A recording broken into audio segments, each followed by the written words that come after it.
In fact, you can come here and pick out what you want. Cool. We have the calendars, 2013. We also have a bunch of the 2012 calendars. What? Can you ask, get in line and that way? All right. So what's your question? Does the stuff cost money? If you ask a question, you get to pick one for free. I have a question about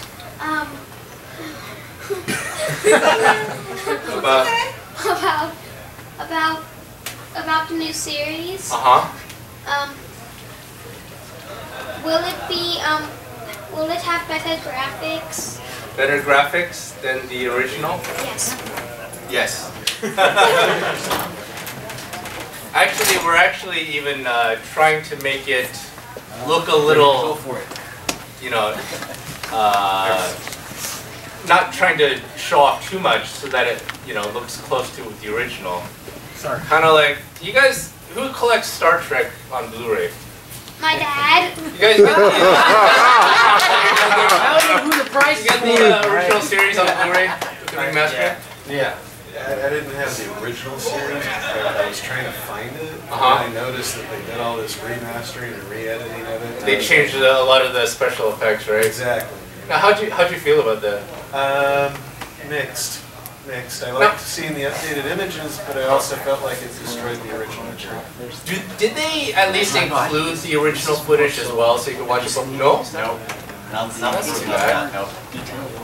Okay, that's. I think that's. You could be a Lisa. Huh? A Lisa. Yeah. Yeah. There's a point where when you're trying to add new footage to old footage, you got to make sure it kind of matches and it's not too show-offy. Don't pull a George Lucas on everybody. Yeah. But yeah, go ahead. Pick anything you want. Yeah, go ahead. Next question. And so with all the footage and cleaning up everything, so I'm archiving some cool stuff we can talk later. Where is it stored? How do you keep it from? We have a lot of vaults, scattered around the world actually. Like some of the audio kits I think came from Europe. I don't know what the hell they were doing there, but yeah. And for film, we have like really high standards for the vaults. Like they have to be air conditioned, climate controlled and stuff. So no humidity, whatever. And so yeah. And have you digitized? Start digitizing all this stuff yet? The audio stuff has all been digitized, and the video's already been digitized just for the DVD releases. But yeah, the audio's all been digitized, and so they're pretty massive because you're talking about like 12 times as much data for each song now. Go ahead. Next question? Yes. Remember back in 2010 when Carl Masek was here, he was showing us the unforeseen pilot of Rick Hunter when he enlists. Do you know if that's ever going to be commercially released, or is it already commercially released? Pilot? Well, you know that unforeseen footage of Rick Hunter, how he enlists, and it was something that he showed. It was never aired. Never aired in American TV. It was dubbed, but it was never aired. There was Macross, where since originally Macross was going to be released on video, they were actually doing it mail order. They put ads out in magazines and comics, and then they'd say, "Hey, there's this new show, Macross. Why don't you mail order from us?" And so they would mail out beta tapes and this is how old it was, and VHS tapes. Yes, I remember those days. Yes. And it was the original Macross series, but just dubbed with English. So you could hear Tony Oliver speaking, Hikaru Ichijo's lines, except they changed the name to Rick Yamada. That's what it was. Yeah. Yeah. That sounds better than Hunter. Dude, that was awesome. Anyway, so that is actually included as the extras on the Robotech DVD collection by AOD. Yeah, so it's available there. Thank you. Next question. Put the Robotech series on Blu-ray. That is a maybe. Part of the problem is Robotech, the original cartoons were shot in 16 millimeter, I believe, which is not as good film as movies. Most movies which are shot at 35 millimeter. And so we did some tests where we looked at the footage scanned in high definition, but it was extremely grainy, and we were wondering if it was even worth doing, just because it's going to look really grainy and dirty on Blu-ray. And so, even when it's blown up at high definition, it's not much clearer. So, we could remaster that, but because of the fact that it's, smaller film being blown up to HD, because it's really grainy, it would have cost a lot more than other remastering jobs, and so we're not really sure what to do about it at the moment. But, yeah, we've looked into it though. Yeah, who's your favorite character?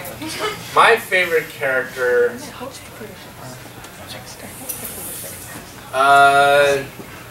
now everyone says Rick, and I like Rick too, but instead of just saying my favorite character, because Rick's my favorite character, but let's say there's somebody who's unappreciated, I would say, is Min-Mei.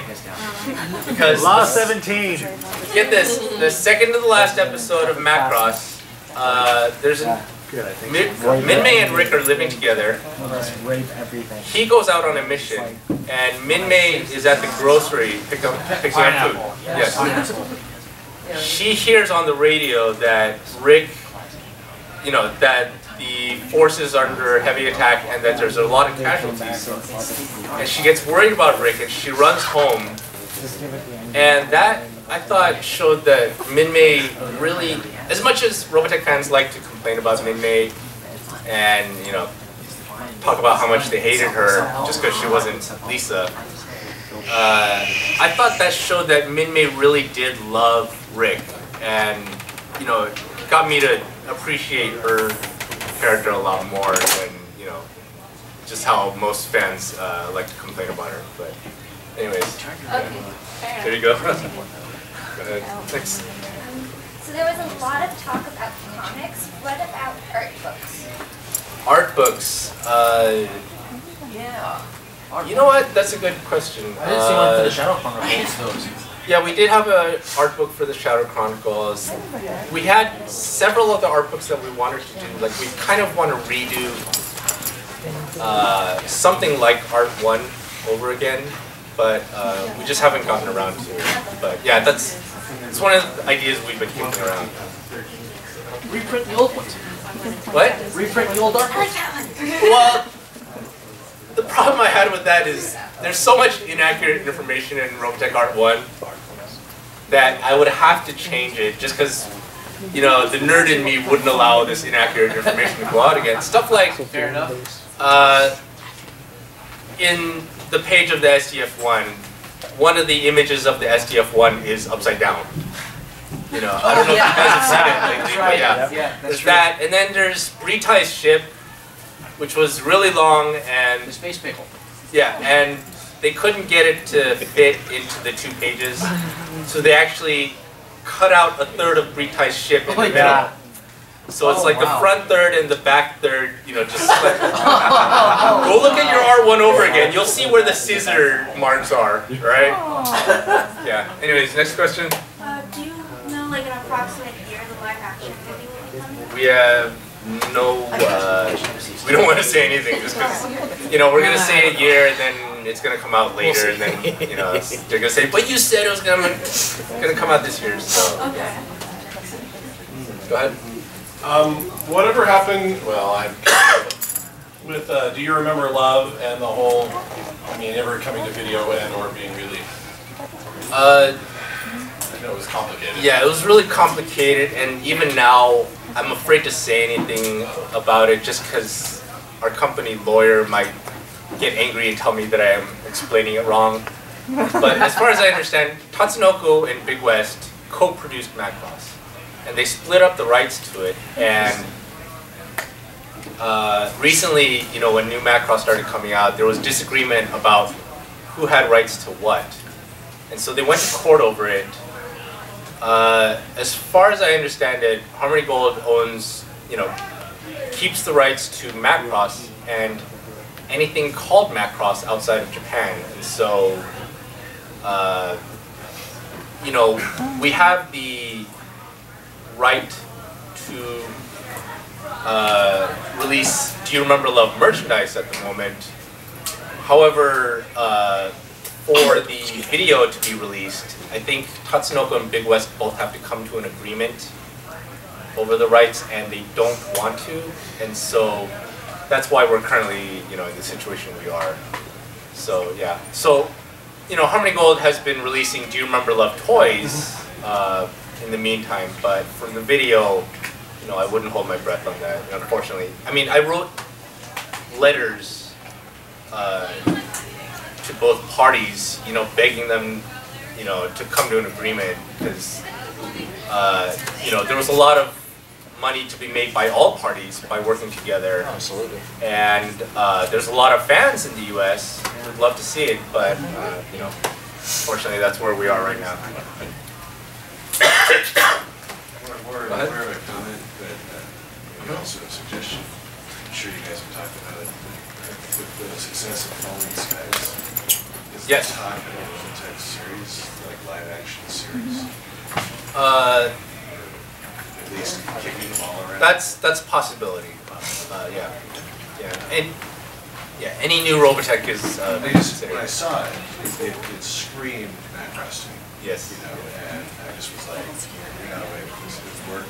Industry was there. And there's a lot of new giant robot stuff coming out lately. Like, did you see the Pacific Rim trailer? When did? Summertime. That's coming out this summer, right? And that's totally like Evangelion and Godzilla mixed together. Yeah. Right? So, Along with Guillermo del Toro is the director of Pacific Rim. Is actually a big anime fan. So yeah. Who is it? Guillermo del Toro. He did the Hellboy movies, and he also did Pan's Labyrinth. That's a good one too. You can see that, but yeah. Anyways, there you go. Do you have a question? Yes, I actually do. My one question is, going back to the artwork, there was a little picture of what Britai's eye looked like under the plate. Okay, the one that was damaged. In Art 1? In Art 1. When you show up any of the Britai pictures, there's a close-up of just what looks like under the plate. Was there ever any sort of canon created about how Britai got its eye messed up? Actually, has anyone here read the novels? The Robotech novels? Okay. Because I have no idea, and I'm assuming that the novels probably covered it at some point, but I don't know. Cool. So yeah, sorry about that. That's cool. Thanks. Did you want a prize? No, I'm good. Thank you, though. Are there any more questions? Go ahead. When will Love Live Alive come out? And music, when is it going to come out? Probably at the same time, but I don't want to give a hard date on that. We're trying to get it out this year. And in fact, Tommy was originally supposed to come here, but was unable to come because he's actually busy working on Love Live Alive right now. So we did do the audio recording for Love Live Alive, but we're working on the animation right now. So yeah. Going back to the series that was to be released months before the live action, if it's postponed for years, just theoretically, is it going to be just like on hold for a long time? Just until the live action movie happens, and so that's. But you guys know that's going to happen, right? Yes. Okay. I mean, well, Warner Brothers is putting a lot of chips into this by licensing the merchandising rights. So, you know, normally if they were just licensing it just to sit on it, they wouldn't have bothered with merchandising rights. So, yeah. Go ahead. Back to the books, the novels. You said they're being re-edited? Yes, we're doing some updates to the books. Is one of the McKinney brothers involved? James Lucino? We're actually working with a couple of fans on just mostly continuity fixing. There's a lot of stuff in the books which doesn't match up with the TV show, and so we're trying to make it just match, TV show description. The word is canon then, more canon-like. And do you see a release of books, or do you see a release of media? Like the tablet and all that stuff? Oh, for now, it's just for the e-books, the electronic books, but we might do physical books as well. So Chiron getting high on horticulture leaves is... No comment, no comment. House rules. Anyways, next question. That's it. How much